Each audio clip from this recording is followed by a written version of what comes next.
অনেক লোভনীয় ভাইরাল সেই ডিম রেসিপি আজকে আমি বিদেশের মাটিতে এই প্রথমবার ট্রাই করব। বাট বাংলাদেশে থাকতে আমি একদিনও ট্রাই করি নাই। বাট আমি ফেসবুকে, টিকটকে, বাট ইউটিউবে অনেক দেখছি যে অনেক লোভনীয়, সবাই অনেক রিভিউ দেয়, অনেকেই বাসায় তৈরি করে। বা জাস্ট আজকে আমি নিজে ট্রাই করলাম। বাট এত মজা, এত লোভনীয়, বাট এত টেস্ট সেটা আমি বলে বোঝাতে পারবো না।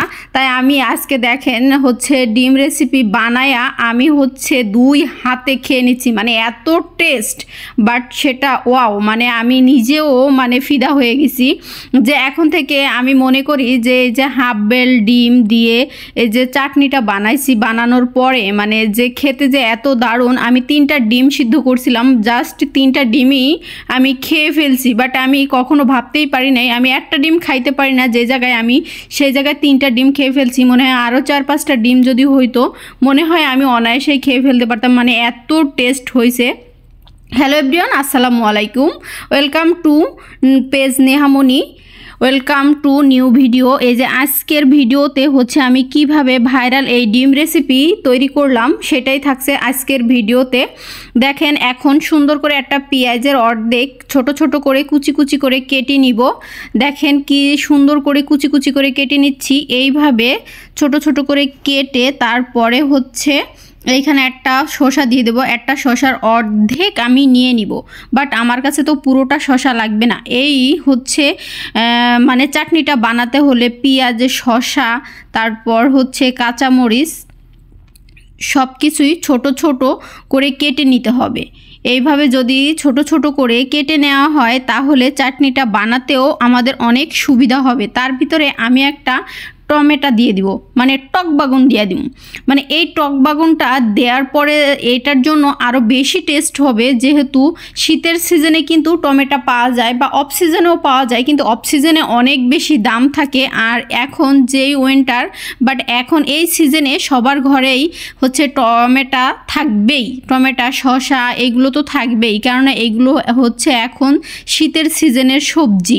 আর এখন দেখেন ছোট ছোট করে পেঁয়াজ, শসা, টমেটো, তারপরে কাঁচামরিচ সব কিছুই কেটে একসাথে করে নেওয়া হয়েছে।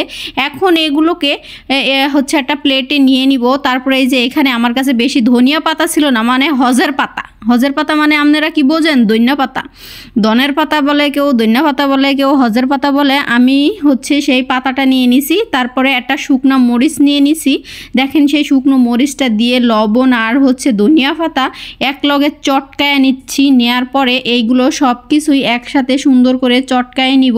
তারপরে একটু লবণ দিয়ে দিব স্বাদ মতো। তারপরে ভালো করে হাত দিয়ে চটকায়া এর থেকে পানি বের করে ফেললাম। বাট এইবার মূল উপকরণ দিয়ে দিব একটু সরিষার তেল। এই সরিষার তেল দেওয়াতে কিন্তু আরও টেস্ট, আরও ফ্লেভারটা আরও সুন্দর হবে। এত সুন্দর হবে, সরিষার তেল যে কোনো ভর্তাতে বা যে কোনো চাটনিতে যদি দেওয়া যায় তাহলে কিন্তু অনেক ভালো লাগে। তারপরও খাঁটি সরিষার তেল। এইখানে দিয়ে দিব টমেটো সস।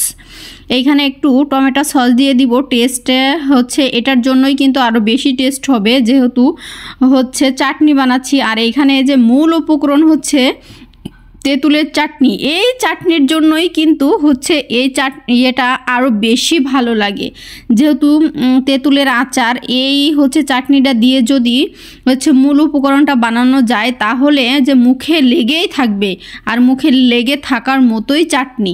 বাট আপনি যেই জায়গায় একটা ডিম খাইতে পারবেন না, সেই জায়গায় আপনি 5-6টা ডিম অনায়াসেই খেয়ে ফেলতে পারবেন। আমি একটু টেস্ট করে দেখতেছিলাম, এত অসাধারণ হয়েছে। আমি মনে ভাবতেছিলাম যদি আজকে বাড়িতে থাকতাম তাহলে অনেকগুলো ডিম সিদ্ধ করে আব্বু, আম্মু, ভাই, বোন সবাই। যদি ভিডিওটা ভালো লাগে সবাই লাইক, কমেন্ট, শেয়ার করবেন। সবাই ভালো থাকবেন, সুস্থ থাকবেন। আলহামদুলিল্লাহ। Thank you for watching my video. দেখার জন্য সবাইকে অনেক ধন্যবাদ।